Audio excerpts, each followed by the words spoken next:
Albion Online just released another patch to Paths to Glory. It's number 3, September 4th, 2024. And let's look at all of the changes that you need to know in order to maybe craft the new meta for your content. Here we go. There's one thing here, the Destiny board. Improve the Destiny board camera stability when you zoom out. Improve the number of readability as well. So this is what it looks like. Last time, when you zoom in, it just like zooms you out. When you zoom in, it just zooms you in right away. So now it's just a little bit smoother. All right, being able to look at the entire Destiny board is still super fun. More details, it looks like. There you go. Look at that. Fun stuff. Let's move on to the combat balance changes, which is, more important than the Destiny board. Let's look at the bows. The explosive arrows on bows increased damage just a tad, just a little bit. Explosive arrows on all bows, damage is from 21.45 to 23. So not a lot of changes there. You're not going to all of a sudden see everyone using explosive arrows. I think Frost Shot and Ray of Light still is the best W for 1v1, 2v2 or for 1v1 content, and some of the small scale content there as well. And maybe you'll see this. I mean, explosive arrows and ZVZs, kind of a thing. So just a little bit more damage. Not game changer. Not really anything. Lucent Hawk and the Mist Piercer. The damage per arrow now increased from 170 to 178. This is for ZVZ as well. Some have tried this for 2v2, which was a little bit trolling. That was actually exciting. But again, not a lot of changes there. So 170 to 178. There is one change though. There is one thing that a lot of players have been saying for the Mist Piercer is that it's not affected by the pork omelet. So to anyone who knows anything about that, I don't use Mist Piercer. They say it's not affected by the cooldowns on the food. So, and they said it's been like there for half a year or something. Okay, here we go to the crossbow. The auto fire on all the crossbows, damage per tick. Again, incremental 30 to 32. Not a lot of things that you can say about that.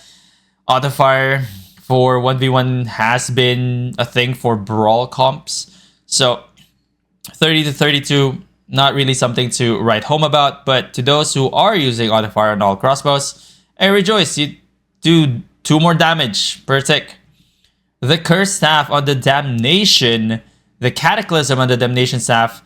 Cast time from 2.5 seconds to 2 seconds. This actually is huge. Now, the Damnation Staff is mostly used for ZVZ. And the cast time is something that you have to get used to. I tried this once. Or several ZVZs. And it's not for me. It's because of the Damnation Staff cast time. It's a little too long. Unless you use like a Morgana Cape maybe.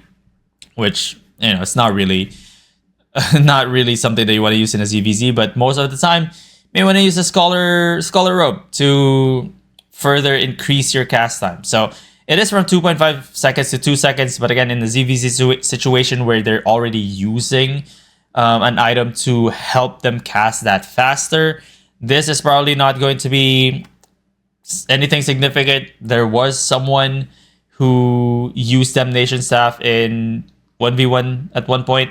It was not effective. So I don't think this is big of a change as well for the Curse Staff. Here we go. The Assassin Spirit. Same change from the Curse Staff. The Assassin Spirit, if you don't know, this is the one that charges. So let's actually see that. Let's go to Dagger. Fighter. The Assassin Spirit is the one that charges you. There you go. You use this ability. Increases your damage per stack 6% for 8 seconds per stack up to 3, and it decreases your defense by 4% as well. So instead of it charging every 2.5 seconds, now it charges up to 2 seconds. This is actually effective for the Dagger pair in Corrupted Dungeons where they use the Dagger pair, I want to say the Puddle Silence. Hellion Hood? I want to say Hellion Hood. Hellion Hood. Yes, it is the Hellion Hood. The one that makes you invisible under a puddle. Yeah, this one. The Hellion Hood. The Smoke Bomb. And with the Assassin Jacket. And some sort of rejuvenating sprint. a refreshing sprint, I would say. It just gives you more time to cycle through your dual combo because they charge it up, E, puddle, or before the puddle they Q again to stack puddle, assassin jacket into a shadow edge E. That's just like their double combo. So you're going to execute your combo just a little bit faster. Look at that, that's pretty good. For the Holy Staffs, the Celestial Sphere on the Redemption Staff, the bounces reduce from 10 to 8. Area of effect is 0 to 4 meters, and the heal is lower as well. So let's look at the Redemption Staff. Look at the entire Holy Staff tree. Let's look at the Redemption Staff. This is the Redemption Staff. It now bounces. Bounces to closest ally within 11 meter radius. Can hit up to 8 targets. Can hit the same target multiple times, but not twice in a row. Now, it says here, it bounces, restoring 142 health up to 10 allies in a 4 meter radius. Oh, so it's no longer a self-cast thing, or it's not only like a single target heal, it now can heal multiple people. Yo, that's kind of nutty if you think about it.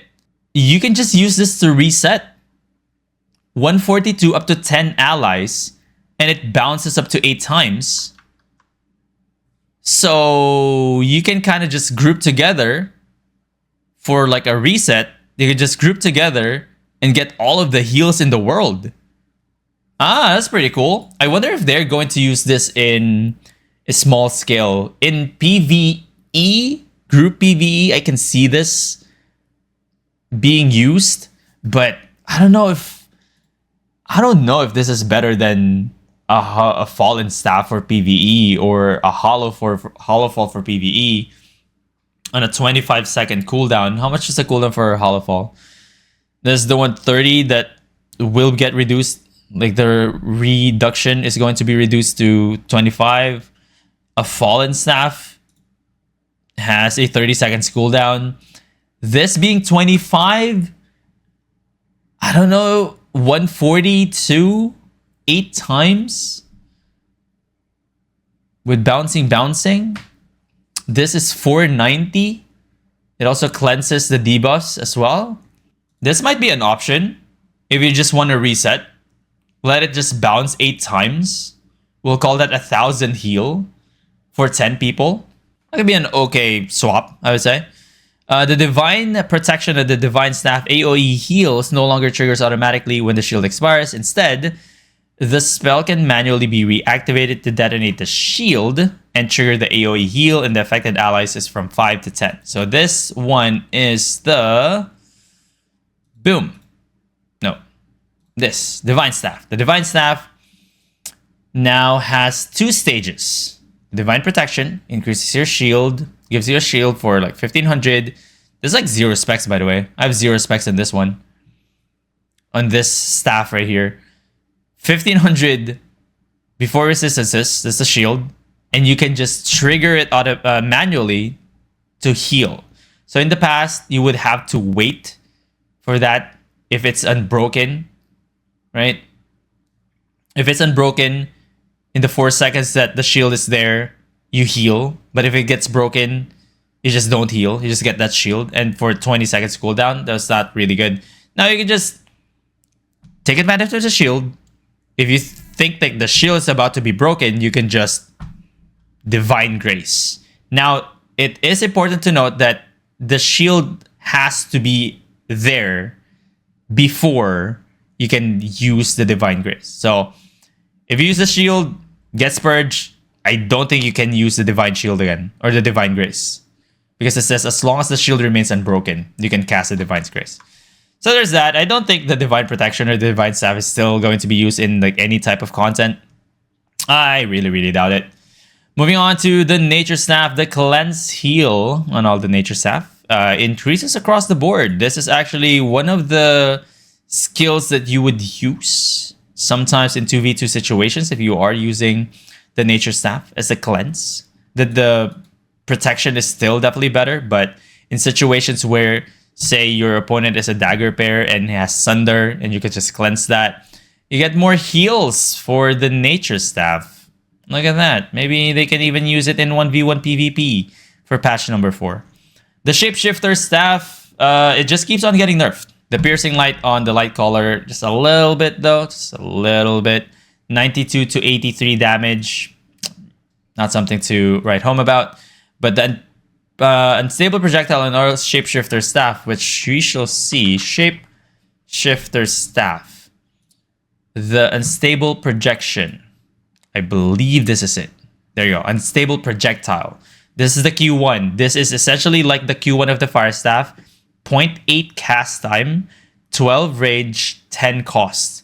Now this was a pain in the butt to use. No one really uses this just because Q4 is significantly better and Q2 is better than Q1 and Q3 usually is used in ZVZ. So no one really uses the unstable projectile just because it sucked as a skill and it also sucked all of your energy.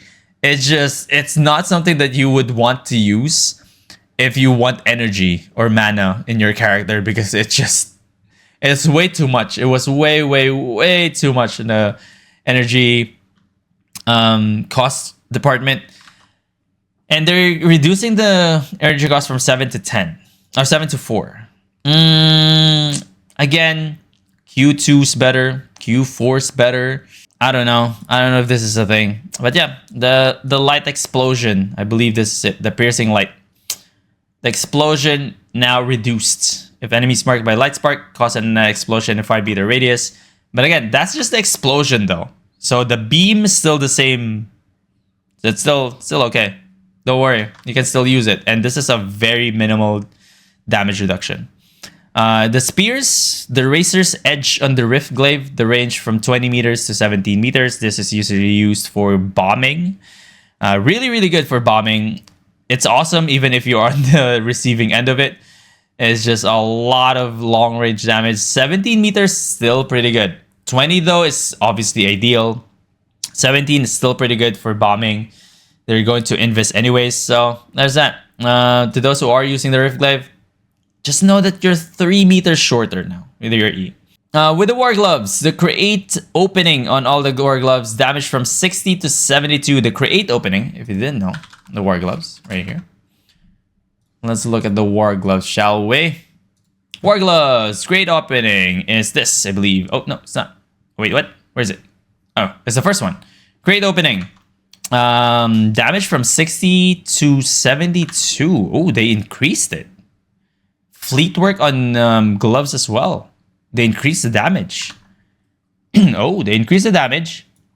Increase the bonus auto attack damage as well. And the resistance now increase by 20 while dashing. Ooh, yo. The fleet work is getting... Wow. Really? Because most of the time, they always use the Dragon Leap. They just leap. Now, fleet work might be a thing. Kicks all enemies in a cone in the targeted direction. Dash towards the targeted position, increasing damage. Ooh, while dashing. Ooh. This might be better now. 3 seconds cooldown as well. That's pretty good. The Great opening increases damage as well. Ooh. That's pretty good. I hope they do use these skills because most of the time it's just Q2 anyways. So War Gloves Rejoice, that is pretty good. The Cultist Robe, a little bit of a nerf while channeling. Your resistance is decreased from 50% to 40%. So Cultist Robes have been really good for a lot of mage builds, like the Fire Staff, maybe in Corrupted Dungeons, and even in the Mist, some Frost Staffs, even used by Avalonian Gloves sometimes. So just so you know, your resistance is going to be 40% rather than 50%. So you will take more damage. You will actually take more damage. Okay, so for the battle mounts, damage reduction on the Venom Basilisk. Okay, damage reduction as well. Reduced. Okay, so they're nerfing the Venom Basilisk. Cool. Artillery fire on the Behemoth. dodge duration is shorter. The damage per tick is increased with the total damage unchanged. So they can just stack this, I think. That pretty sure this is not going to be too much of a change. This one though might be bigger than the behemoth change. Okay, force field on all cloth helmets. Auto attacks no longer resume after casting. Auto attacks no longer resume after casting. What does that mean? Auto attacks no longer resume after casting. Triple kick. Fix an issue where players with immunity to force field movements could still be pulled. Oh, I think this was from Sem. I believe Sem. I think Sem said this in Albion Online Discord, because there was a clip of them. I think his healer had Bless, Holy Bless, and Robe of Purity, and still got kicked by the triple. Yeah. Extreme Charles, no. It's Sem now. He has accepted that no one will call him Extreme, and now has accepted the fact that he is now Sem. His plan to be called Extreme definitely failed. It is now Sem. All right, that is it for patch number 3. Not a big patch, I would say. It definitely got eclipsed by the news of patch number 4. Patch number 4 is just going to be nasty, bro. Some of the metas, especially the reflect meta, is going to change, and I'm very excited about it. And you are going to see a lot more artillery Q1 fire staffs. It's just inevitable. Artillery Q1 is going to be a thing. There's also going to be a lot more bows, a lot more badons, a lot more kiting. But if you watch my warbow video, I hope you're one of those players that actually gets that update and not proceed to just kite forever because you know how to brawl with the bow. So hopefully that becomes a thing. If you have any comments, and leave them in the comment section below. Let us discuss. Better yet though, join us live on Twitch at twitch.tv/Burnstone.